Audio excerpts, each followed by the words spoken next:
تو جی جناب. مولوی صاحب کیا حال ہے؟ اللہ تعالیٰ دا احسان ہے. تہاڈا کی حال ہے؟ والو ٹھیک ٹھاک ہو؟ اللہ تعالیٰ دا وڈا ہلو، احسان ہے. Thank you sir. تساں بولو. پنجابی بھی سیکھ لئیے. آپ اردو میں بولیں. ٹھیک. پنجابی کا شوق آ گیا مولانا صاحب. جی زبانیں تو سب اچھی ہیں. پنجابی بھی ہے. پنجابی بھی ایک اچھی زبان ہے. میٹھی زبان ہے. جی. اور سب خیریت ہے جی؟ اللہ تعالیٰ کا بڑا لطف و کرم ہے. بات کریں، موضوع پہ آ جائیں صاحب. کس موضوع پہ بات کرنا چاہتے ہیں؟ ٹھیک. اس موضوع پہ بات کرنا چاہتے ہیں کہ کیونکہ آپ کے نزدیک زیادہ تر آپ کے مذہب کی بنیاد اور جس بنیاد پر آپ دوسروں کے مذاہب سے تان کرتے ہیں وہ روایات. کیا کرتے ہیں ہم لوگ؟ تو ہمارے روایات کی بنیاد پر اخبار. ٹھیک ہے. جی. اسی بنیاد پر آپ کا عقیدہ بھی ہے کہ قرآن مقدس جو ہے وہ ناقص ہے. ٹھیک ہے جی. نہیں، میں قرآن کو کامل سمجھتا ہوں. آپ یعنی لوگ ناقص نہیں سمجھتے ہو. نہیں نہیں نہیں میں میں بتاتا ہوں پورے نا. دین کو کامل سمجھتا ہوں. آپ لوگوں کے وہ یہاں پہ میں ناقص ہے. بتاتا ہوں مولوی وہ صاحب، آ میں گئے بتاتا ہوں. کبھی آپ صاحب کی واپس آ کتابیں گئے. بھری پڑی ہیں. جی. ہاں.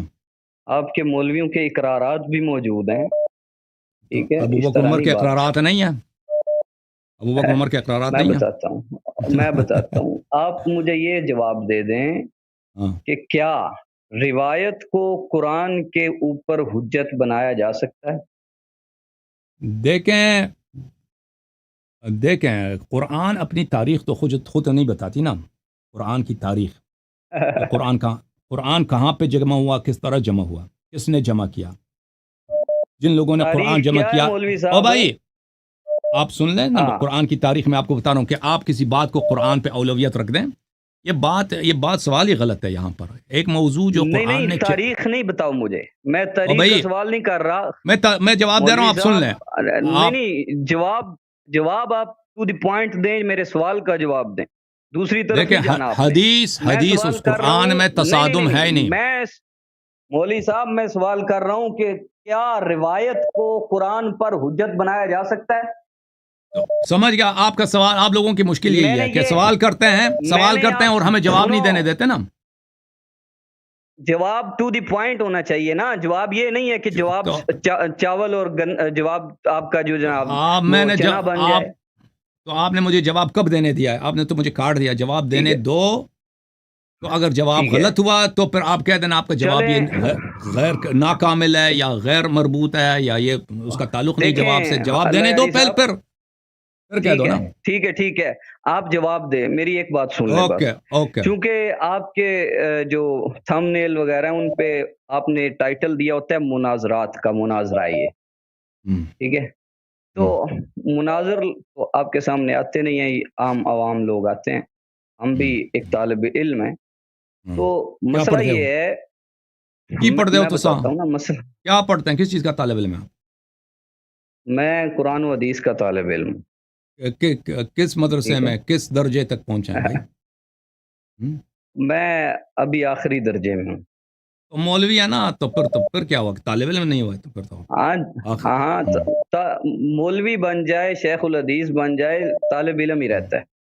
بالکل. ہاں ٹھیک آپ ہے. علم کے آخری تو درجے پر ہیں گزارش تو اب یہ مناظر آ گئے نا. جی مناظر آ گئے. ہاں سن لیں جی میں سر. گزارش کر رہا ہوں کہ چونکہ آپ جی مناظرے کا ٹائٹل دیتے ہیں تو اس لیے وقت جو ہے وہ مخصوص ہونا چاہیے. جی ٹھیک ہے. تو 7 منٹ رکھ لیں، 5 منٹ. آپ اپنا نام 5 تو بھی منٹ تو رکھ لیں. بتائیں نا. اپنا نام بھی ٹھیک بتائیں ہے. بھائی. اس میں گرامی کیا اور دوسرا یہ ہے کہ پہلے آپ اپنے مذہب کے ادلہ بتائیں کہ آپ کا مذہب کن دلائل سے ثابت ہوتا ہے. ہم اپنے مذہب کے بتائیں کہ ادلہ شریعہ کیا ہے. جی ٹھیک ہے. اوکے. بس یہی ہے. ایک طریقہ کار ہوتا ہے نا. کوئی آپ طریقہ کار ہوتا ہے کوئی. قرآن کے نقصان یا کامل ہونے سے چلے گئے. شیعہ ادلہ کیا ہے عام طور پہ ہے. تو میرے بھائی آپ کی خدمت میں عرض یہ ہے کہ سوال یہی ہے کہ آپ کے مذہب جی کی دلیل کیا ہے؟ سوال یہ ہے. نہیں آپ کو سوال سمجھ نہیں آتا، ایک تو یہ بڑا مسئلہ ہے. ہم یہ سوال کر رہے ہیں کہ آپ کے ہاں ادلہ کیا ہیں؟ ہمارے ہاں دلیل، ایک دلیل ہے میرے عزیز میرے بھائی، قرآن مجید فرقان حمید، بشرطے کہ قرآن مجید فرقان حمید کی آیت کے ساتھ اس کے ساتھ اہل بیت علیہم الصلاۃ والسلام کی روایت موجود ہو. اس آیت کی شرح اسی طرح ہے، اس آیت کی اس آیت کی تفسیر وہ مفسرین کے اقوال جو ہیں کہ مفسر اگر کہہ دیں کہ اس آیت کا معنی یہ ہے تو وہ ہمارے لیے حجت نہیں ہے. اس کے علاوہ جو اقوال رسول صلی اللہ علیہ وآلہ وسلم ہیں اور اقوال اہل بیت طاہرین علیہم الصلاۃ والسلام اور ان کے افعال ہیں، یہ حجت ہے ہمارے مذہب میں.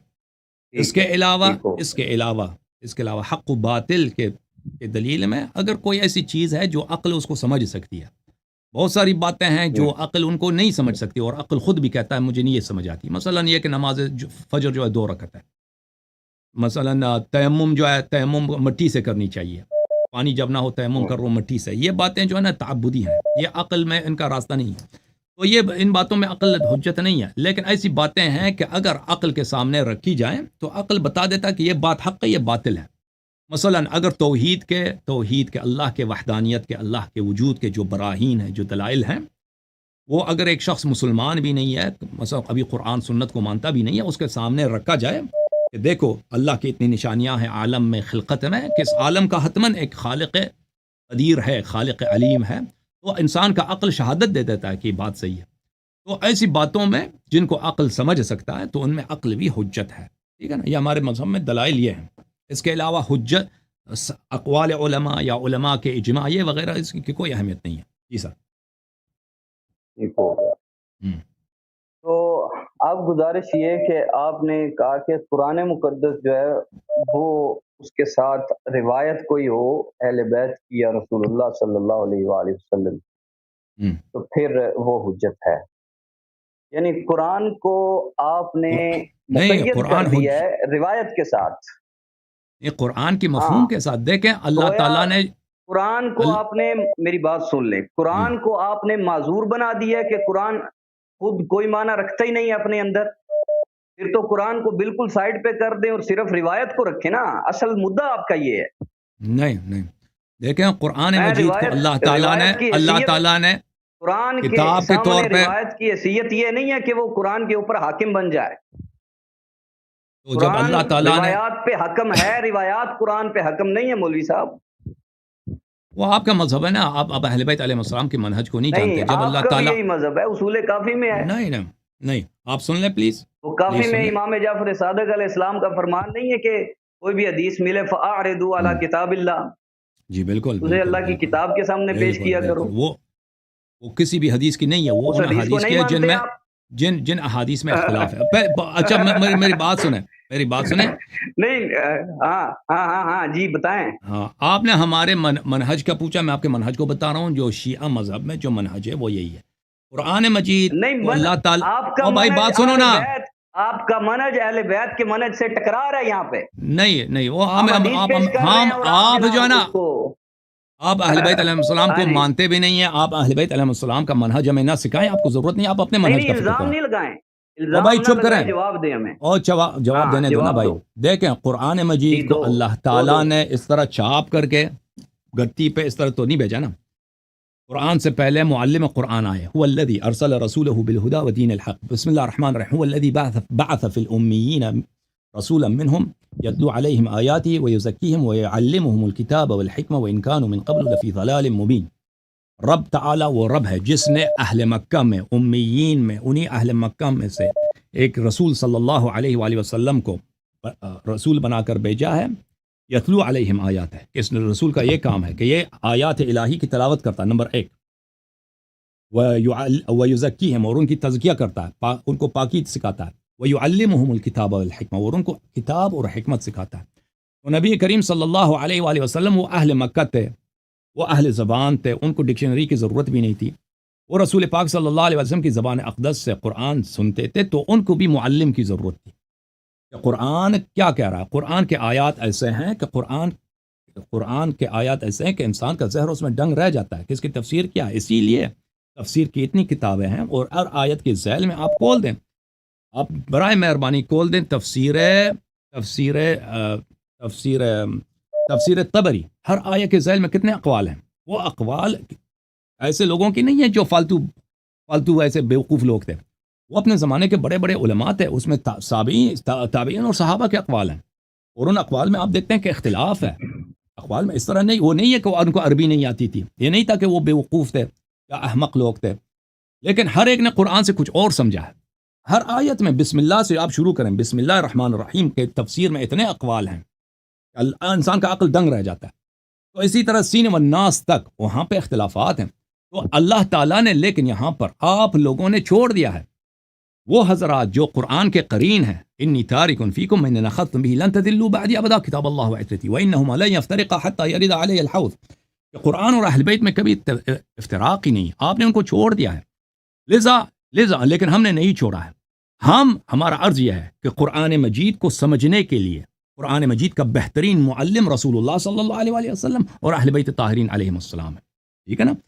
اور کیونکہ قرآن کے آیات ایسے ہیں کہ ان آیات میں وہ کیا ہو سکتی ہیں، آیات کے مختلف معنی ہو سکتے ہیں۔ اگر کوئی ایسی آیا ہے قرآن میں جو بالکل محکم ہے، اس کا ایک ہی مفہوم ہے، دوسرا مفہوم ہو ہی نہیں سکتا، ٹھیک ہے نا؟ قل هو اللہ احد، اللہ احد ہے، یہ صحیح ہے، یہ ہم سمجھتے ہیں کہ اس کا معنی ہم سمجھتے ہیں، لیکن اگر آیات اس طرح، قرآن کے سب آیات اس طرح تو نہیں ہے، قرآن کے آیات اتنے زیادہ ہیں متشابہات، اور آیات میں اقوال اتنے زیادہ ہیں بے حد و حاصر۔ تو یہ بھی جو میں عرض کر رہا ہوں، یہ بھی نص سے عرض کر رہا ہوں کہ اہل بیت علیہ السلام نے فرمایا کہ ان آیات کو سمجھنے کے آپ تفسیر بالرأی نہیں کر سکتے کہ اس آیت کا مطلب یہ ہے، وہ نہیں ہے، یہ اس کے لیے آپ کو نص کی ضرورت ہے، اس کے لیے آپ کو نص کی ضرورت ہے۔ بات کلوز کریں، اب مجھے ٹائم دے دیں۔